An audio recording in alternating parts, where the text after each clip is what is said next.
Back in the 1970s, I was living in Southampton, England, and working as a builder. It was a good time for me. I was earning enough money, had a good set of mates, and no family relying on me. I was young and free and enjoying life. My experience with the supernatural goes back to that time. I was on a building project in a village in a new forest called Lindhurst, and we were working on extending an old hotel, the Lindhurst Park Hotel. It had just had new owners, and they wanted to give it a revamp to go with its new home. I'd always known it as the Grand. Right from the start, something felt wrong. Whenever you went on site, you got the feeling that you weren't supposed to be there, like someone didn't want you there. You'd feel freezing cold, even though it was hot, sunny day. You'd forget things, get confused. A lot of the others said they saw a face watching them from a window in the empty hotel, but I never did see it myself. For me, it was mainly the feelings at first. The hotel is right on the high street, so it's in full view of whoever wants to look. Quite often, passerby would hang out and watch us work, and a lot of the locals would make a habit of it. I'd always known it as the Grand.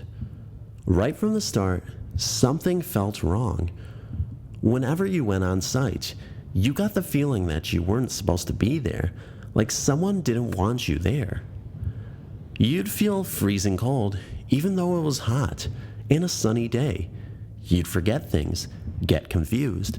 A lot of the others said they saw a face watching them from a window in the empty hotel, but I never did see it myself. For me, it was mainly the feelings at first. The hotel is right on the high street, so it's in full view of whoever wants to look. Quite often, passerby would hang about and watch us work, and a lot of the locals would make a habit of it, a lot of them less than happy with the extension to the property. After a while, me and the rest began to notice a particular old man staring up at us watching, always on his own. And usually after the light had started to go. He was certainly memorable as his clothes were strange and very old-fashioned, almost like he was in a costume, but subtle. A few times we tried to go down to talk to him, but by the time we got there, he was already gone. Anyway, it was when I was checking on the electronics in an older part of the hotel that I had the encounter. I was in a long corridor and saw a figure at the other end. When I called to him, I saw it was the old man, so I challenged him, saying he shouldn't be in here. "You should not be in here," he replied. "Come on, mate. Who are you and why are you here?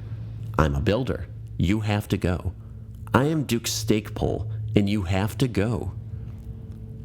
At this point, I tried to touch him, to urge him out. When I did, my whole arm went numb and ice cold. I got this sharp pain in my head, and everything started spinning. The man seemed to grow, and his eyes got bigger and bigger until they filled everything. I woke up to a couple of the other guys over me asking if I was okay. It was an hour later, and I had a splitting headache. I got checked out by a doctor, but he couldn't explain it. When I eventually told some of the others about it, a couple of them told me about similar experiences they had, which I won't share, as they aren't my stories to tell. About 20 years later, I came to the Lindhurst Park Hotel to stay for a couple of nights, on a weekend holiday to the New Forest. The feeling I had going in there was very strange. I had a restless night and couldn't sleep, so I got up to go and get a nightcap from the bar. I opened the door of my room, looked down the corridor, and standing at the end of it, just standing there and watching me, was the old man, exactly as he was 20 years ago. I stared at him, backed off into my room, packed and left that night. I haven't been back to Lindhurst since.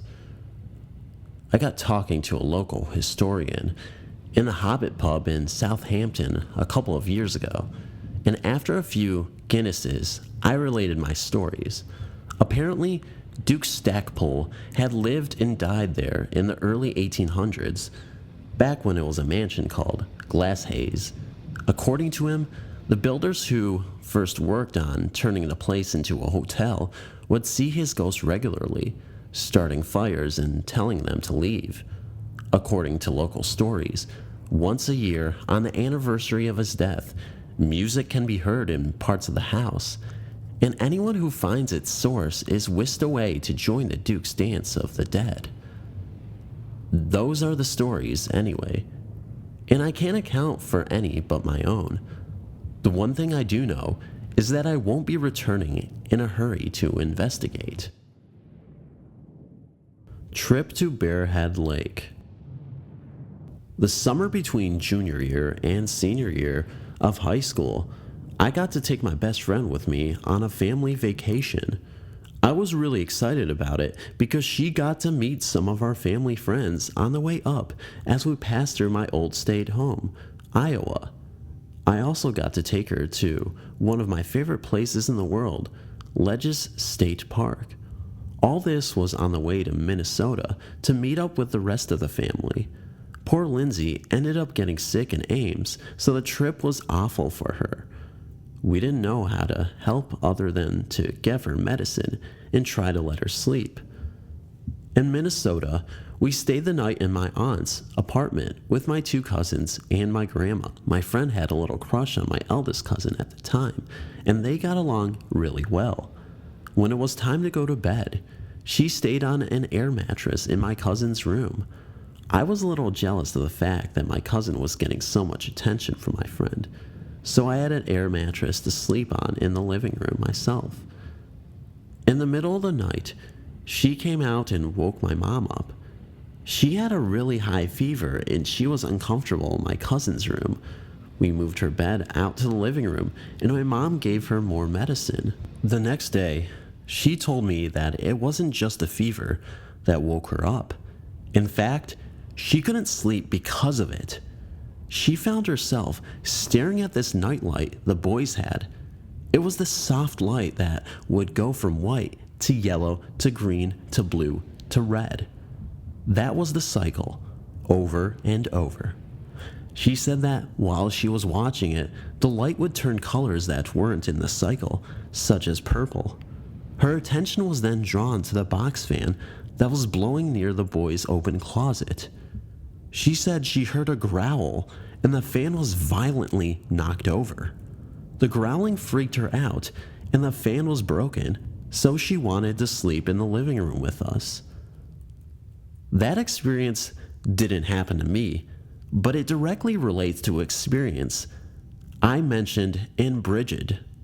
Plus, it was something that happened on the trip, so I figured it belonged here.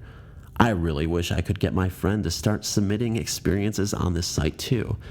She has a lot to share. I didn't know what to tell her about the growling. I had experienced dark things around my cousin's previous apartment.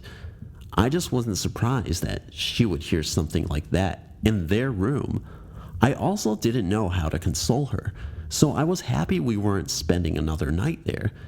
She was pretty happy about that too. The next day, we went further north. I think we camped in Tikahoshi State Park for a few nights. We visited another place in the world that I hold dearly, Grand Marcis. During our stay in that area, we hung out at Split Rock Lighthouse, where Lindsay drank some Lake Superior water. Her fever promptly subsided, and she felt much better, thankfully. Halfway through our vacation, we left the Tekahushi Grand Marcis area to go to Bearhead Lake State Park to camp for a couple days. Lindsay and I thought Bearhead was pretty creepy. It was always really quiet, even though the park was full of people. There were cars, tents, and campers all over the camping area, but it was always extremely quiet. All the time. The first full day we were there, my best friend and I went exploring. We walked around the park, which was beautiful, but there was just something off about it. there was this one area that had a fish cleaning shack and a bathroom. I had to go, but she did not.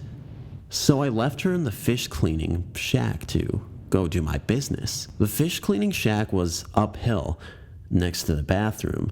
This bathroom had running water and showers.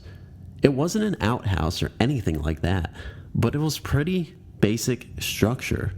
The entrances to each side could be seen from fish cleaning shack, as well as the small parking area next to it on the man's side. I went to the woman's side and hurried in. Just like most of the camp, I didn't see anyone in there. I went to the middle stall because it wasn't the handicap stall, but also wasn't the very first one. As I went to do what one does in a bathroom, I heard a car pull up.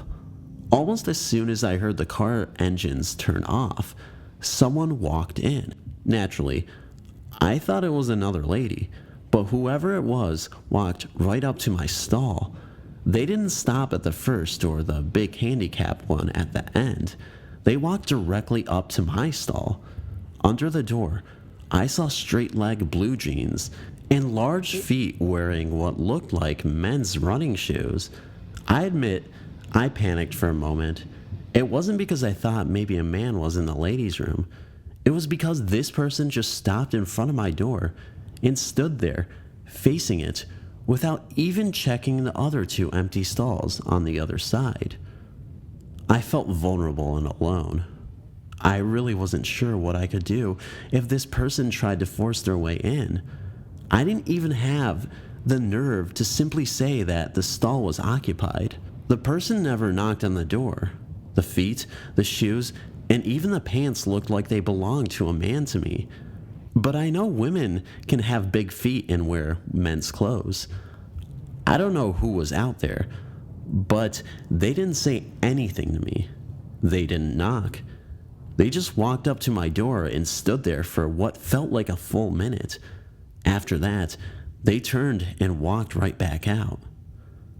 I didn't hear a car start up, and I didn't hear anyone pull away.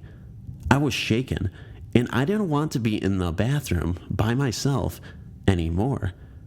I got out of the stall, washed my hands, and went straight back to my friend. As soon as I saw her, I asked her if she saw anyone go in the bathroom.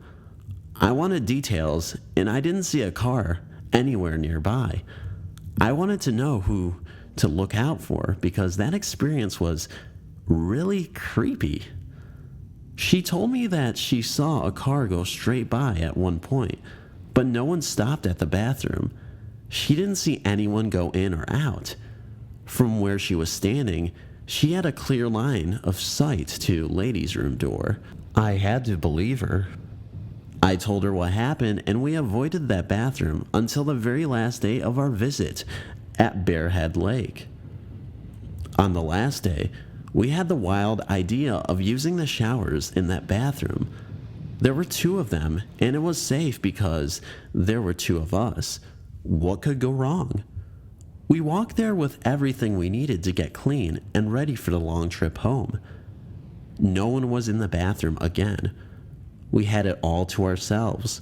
We knew someone was in there before because the floor in the showers were wet and someone had left a pink bottle of Suave in the corner of one of the biggest ones.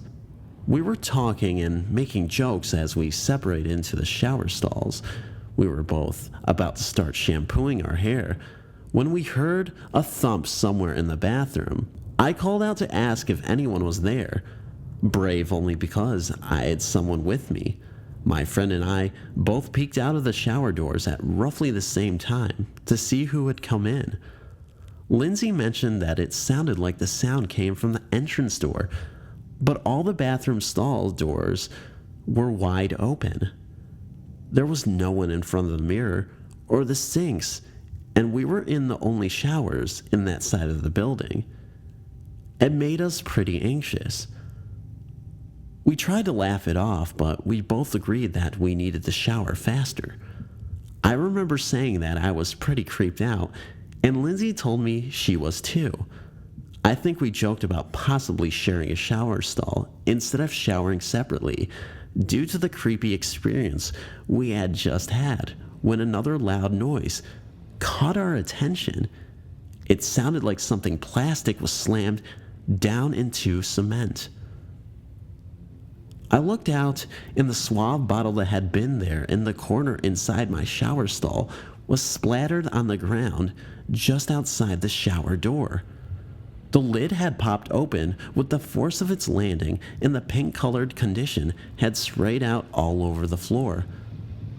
I still didn't see anyone around yet again, and immediately joined my friend in her stall.